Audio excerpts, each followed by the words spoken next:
Good morning, good afternoon and good evening. Applied study হবে আপনাদের সকলকে স্বাগত জানিয়ে শুরু করছি আজকের এই পর্ব। বন্ধুরা, আজকের এই ভিডিওতে আমরা দেখবো যে মোবাইল ফোনের যে চার্জার, সেই চার্জার রিপেয়ারিং প্রসেস। বন্ধুরা, এই চার্জারটির যে চার্জিং কেবল সেটা কিন্তু নষ্ট হয়ে গেছে, তো এটাকে চেঞ্জ করার প্রসেস আমরা দেখে নেবো। ছোটোখাটো কোনো সমস্যার সৃষ্টি হলে আমরা নিজেরাই চার্জারটিকে রিপেয়ার করতে পারি, শুধু একটা নতুন চার্জার কিনে অর্থ ব্যয় করা কোনো প্রয়োজন বলে আমি মনে করি না। তো এরকম একটা ছোটো টুল বক্স আপনারা কিনে নেবেন, স্ক্রুড্রাইভারের যে সেট সেটা নিয়ে নেবেন। তো বন্ধুরা, এই চার্জারগুলোর একটা সাইডে স্ক্রু এবং বাকিটা আঠা দিয়ে সেট করা থাকে। তো বন্ধুরা, এটা আমরা খুলে নিলাম। তো এই যে কেবল সেটা নষ্ট হয়ে গেছে এবং সেটাকে আমরা চেঞ্জ করার প্রসেস দেখবো। আলাদা করে একটা কেবল আমি কিনে নিয়ে এসেছি। তো বন্ধুরা, প্রথমে আমরা দেখে নেবো এই যে বোর্ডটি, এই বোর্ডটিতে কোনো সমস্যার সৃষ্টি হলে কিন্তু সাধারণত আমাদের সবারই বাড়িতে তো এরকম ধরনের সব অ্যাপারেটাস থাকে না।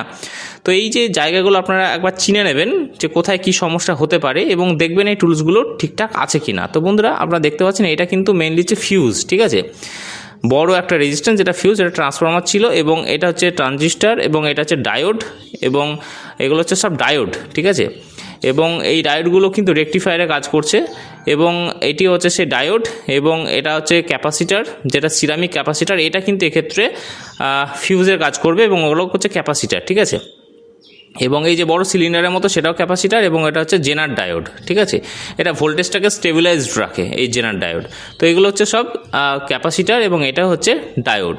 তো বন্ধুরা, রেজিস্টার, ডায়োড, ক্যাপাসিটার এবং ট্রানজিস্টার, ঠিক আছে, এবং ট্রান্সফরমার, এই হচ্ছে এই যে বোর্ড, সেই বোর্ডের মেন মেটেরিয়াল। এবং এইগুলোতে যদি কোথাও কোনো রকম সমস্যা থাকে আপনারা চাইলে সেটাকে উঠিয়ে নিয়ে আপনারা দোকান থেকে কিনে নিয়ে এসে লাগিয়ে নিতে পারেন কাছে সোল্ডারিং আয়রন থাকলে। তো বন্ধুরা, এই যে জায়গা, এইখানেই কিন্তু এই চার্জিং যে কেবল সেটা কিন্তু সেট ছিল, যেটা নষ্ট হয়ে গেছে, যেটা আমি খুলে নিয়েছি এবং আমি নতুন একটা চার্জিং কেবল কিনে নিয়ে এসেছি, যেটা এখানে আমরা সেট করব।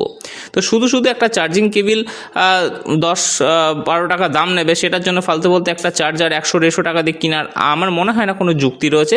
তো আমরা ইনিশিয়ালি কী করবো, এরকম বোর্ড আমরা খুললেই আমরা রাবার দিয়ে কিন্তু এটাকে ভালো করে পরিষ্কার করে নেবো, ঠিক আছে, কারণ এর উপরে অনেক তৈলাক্ত ভাব থাকে এবং এই পিসিবি পরিষ্কার করার মেন উপকরণের মধ্যে রাবার কিন্তু ভীষণ গুরুত্বপূর্ণ প্রাইমারি স্টেজে। তো আমরা এবার দেখে নেব এটা প্লাগে ভালো করে গুঁজে নিয়ে দেখে নেব যে ঠিকঠাকভাবে পাওয়ার সাপ্লাইটা আসছে কি না। যদি পাওয়ার সাপ্লাই না আসে তো আমরা চেক করব, তার জন্য আমরা মাল্টিমিটারের সাহায্য নিচ্ছি এবং প্রথমে আমরা দেখব এসি ভোল্টেজটাকে, যে কতটা ভোল্টেজ এখানে আসছে, আদৌ আসছে কি না, তাহলে আমরা সেই মতো ব্যবস্থা নেব। ইনিশিয়াল প্রথমে আমরা পাওয়ারটিকে চেক করব এবং বন্ধুরা এখানে দেখাচ্ছে 180, 170, ঠিক আছে, আমার ভোল্টেজ কিন্তু আসছে। এবং আমরা এবার ডিসি ভোল্টেজটা দেখব, যেখানে আফটার রেকটিফাইড ভোল্টেজটা কত আসছে। 3.7 ভোল্টের আমার ব্যাটারি, তো সেক্ষেত্রে 5 ভোল্টের ওপরেই আমার আসছে, অর্থাৎ ব্যাটারি কিন্তু চার্জিং প্রপারলি হবে।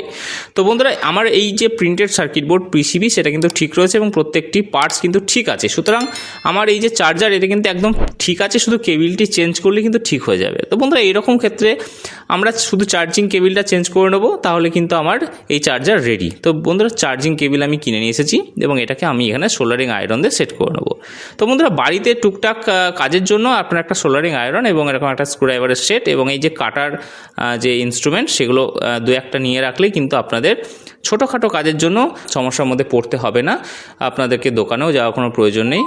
তো বন্ধুরা দেখুন, এবার আমরা এই যে এটা কিন্তু খুলে গেছিলো, এটা আমি লক্ষ্য করিনি, এটাকে আমি কেটে নিয়ে আমি এটাকেও সোল্ডারিং করে নেব, শক্ত করে লেগে থাকবে, তাহলে আর আমাকে বারবার খুলতে হবে না।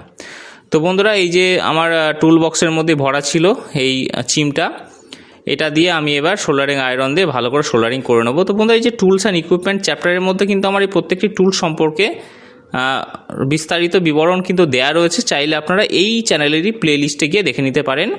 তো এই ভিডিওগুলো স্টুডেন্টদের জন্য ভীষণ ইম্পর্টেন্ট, শুধু স্টুডেন্ট নয়, আপনাদের নিজেদের ব্যবহারিক জীবনে কিন্তু কাজে লাগবে। আমার এই চ্যানেলের প্রত্যেকটি ভিডিও কিন্তু অ্যাপ্লাইড ব্যাপারে, অর্থাৎ ব্যবহারিক জীবনের প্রত্যেকটি গুরুত্বপূর্ণ ঘটনাগুলিকে আমরা আপনাদের সামনে তুলে ধরি এবং ছোট যে সমস্ত সমস্যার মধ্যে আপনাদের পড়তে হয়, ব্যবহারিক বিভিন্ন হোম অ্যাপ্লায়েন্সেস, সেই সব কিছু কিন্তু আমরা এই চ্যানেলের মাধ্যমে আপনাদের সামনে তুলে ধরি। এবং এগুলো ব্যবহারযোগ্য জিনিস, যেগুলো ছোটোখাটো সমস্যার মধ্যে করে কোনো সমস্যায় পড়তে না হয়, সেই জন্য কিন্তু আমি এই ভিডিও আপনাদের জন্য তৈরি করছি এবং এই চ্যানেলটি সেই জন্যই তার নামকরণ অ্যাপ্লাইড স্টাডি হাব। পড়াশোনা বিষয়ক বিভিন্ন রকমের জিনিস যেটা আপনাদের ব্যবহারিক জীবনে ভীষণ কাজে দেবে, ঠিক সেই ভিডিওই কিন্তু এই চ্যানেলের মধ্যে আপলোড হয়ে থাকে।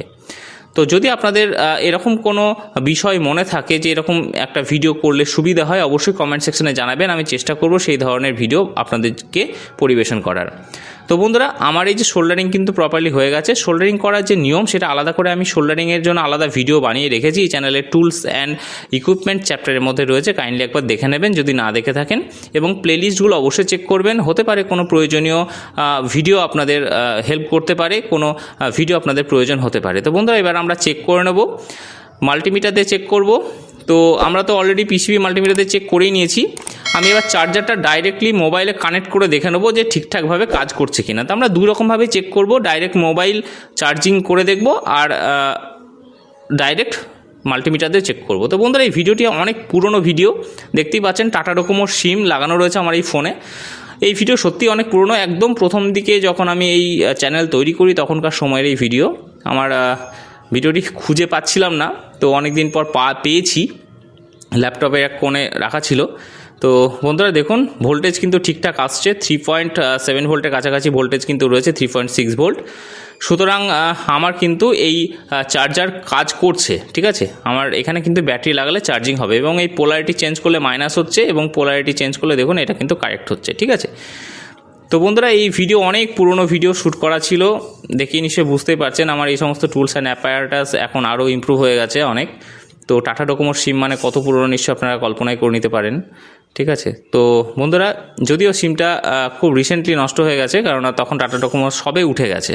তো এবার বন্ধুরা আমরা ব্যাটারি লাগিয়ে দেখব, এবং তার আগে এই চার্জারটিকে আমরা পুরো বক্সিং করে নেব, ঠিক আছে। তো এটা বক্সিং করে নেওয়ার পর এখানে আঠা লাগানোর প্রয়োজন ছিল, তো আমার কাছে আঠা না থাকায় আমি এটাকে পুরো টেপ দিয়ে ঢেকে নেব। তো আপাতত আমার বাড়ির কাজের জন্য কোনো সমস্যার সৃষ্টি হবে না, পুরো টেপ দিয়ে ঢেকে নিয়েছি, কোনো চাপ নেই আর। এবং বন্ধুরা, এটা আমরা প্লাগে গুজে দেখে নেব ঠিকঠাকভাবে কাজ করছে কি না। তো আমার কিন্তু চার্জার রেডি, এবং চার্জার রিপেয়ারিংও রেডি। আপনারা চাইলে এইভাবে চার্জার আপনারা নিজেরা রিপেয়ার করতে পারেন, এবং আমরা দেখব যে মোবাইল আমার ঠিকঠাক চার্জ হচ্ছে কি না। তো এই চার্জার দিয়ে আপনারা মোবাইলের চার্জার বাড়িতে থাকলে, আপনারা যদি টর্চেরও চার্জার খারাপ হয়ে থাকে, তো আপনারা জাস্ট কর্ডটিকে কিনে নিয়ে এসে, চার্জিং কেবিলটাকে কিনে নিয়ে এসে আপনারা কিন্তু এইভাবে সেট করে নিতে পারেন, কোনো অসুবিধা নেই, নিজেরাই করতে পারেন, কিচ্ছু না। একটা সোল্ডারিং আয়রন লাগবে, আর এরকম একটা স্ক্রুড্রাইভারের সেট লাগবে, আর এই একটা কাটার মেশিন লাগবে, সেটা আপনার ব্লেড দিয়েও করতে পারেন। তো বন্ধুরা দেখুন, চার্জিং শুরু হয়ে গেছে, অর্থাৎ আমার কিন্তু চার্জার রেডি। আমি কিন্তু এই জাস্ট চার্জিং কেবিলটাকে চেঞ্জ করলাম। তো এরকম ধরনের আরও ছোটো ছোটো অনেক সমস্যা হয়, আমি এরপরে আর একটা ভিডিওতে আমরা দেখব। যদি কোনো ডিভাইস খারাপ হয়, তো সেক্ষেত্রে হয়তো আপনাদের সেই ডিভাইস বাড়িতে নাও থাকতে পারে, আপনারা দোকান থেকে নিয়ে এসেও ঠিক করে নিতে পারেন, সেটা আমরা পরের ভিডিওতে আমরা দেখব। আজ এই পর্যন্তই। ভালো বন্ধুরা, এই ভিডিও যদি আপনাদের ভালো লেগে থাকে অবশ্যই ভিডিওটি লাইক করবেন, শেয়ার করবেন, এবং অবশ্যই কমেন্ট করবেন, এবং চ্যানেলটিকে অবশ্যই সাবস্ক্রাইব করবেন। আর আপনাদের মূল্যবান মতামত কিন্তু আমাদের পাথেয়। তো আজকে এই পর্যন্তই, ভালো থাকবেন, সুস্থ থাকবেন, থ্যাংক ইউ ভেরি মাচ।